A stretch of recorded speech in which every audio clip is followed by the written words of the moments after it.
Big T V impact Big T V അന്വേഷണ പരമ്പര അഴിമതിയുടെ കെട്ടുവള്ളത്തിൽ ഇടപെട്ട സർക്കാർ വിഷയം ശ്രദ്ധയിൽപ്പെട്ട ഉടനെ നടപടി സ്വീകരിച്ചുവെന്നും തുടരന്വേഷണം നടക്കുന്നുണ്ടെന്നും മുഖ്യമന്ത്രി പറഞ്ഞു. പോർട്ട് ഓഫീസുകൾ കേന്ദ്രീകരിച്ചുള്ള ക്രമക്കേടുകൾ അന്വേഷിച്ച് റിപ്പോർട്ട് നൽകാൻ 3-അംഗ കമ്മിറ്റിയും നിയോഗിച്ചു.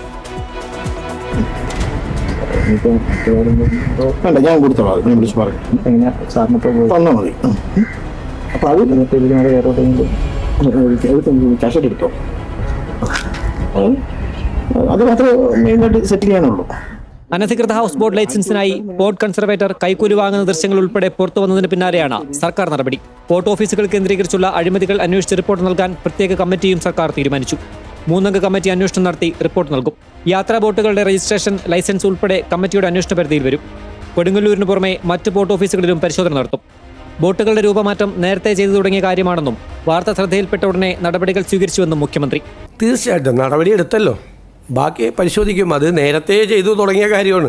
ഈ ഗവൺമെൻറ് വന്നതിന് ശേഷം ചെയ്ത കാര്യമല്ല, നേരത്തെ ചെയ്ത കാര്യമാണ്.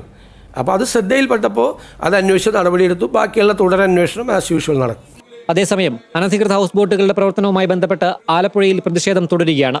ഇന്ന് ബോട്ട് ഉടമകളുടെ നേതൃത്വത്തിൽ ആലപ്പുഴ പോർട്ട് ഓഫീസിലേക്ക് പ്രതിഷേധ മാർച്ച് നടത്തി. അനധികൃത ബോട്ടുകൾക്കെതിരെ നടപടിയെടുക്കുന്നില്ലെന്ന് ആരോപിച്ചായിരുന്നു മാർച്ച്. പോർട്ട് ഓഫീസുകൾ കേന്ദ്രീകരിച്ചുള്ള ബിഗ് ടി വി അന്വേഷണ പരമ്പര തുടരുകയാണ്. Rafi Kareem, Big T V, Kochi.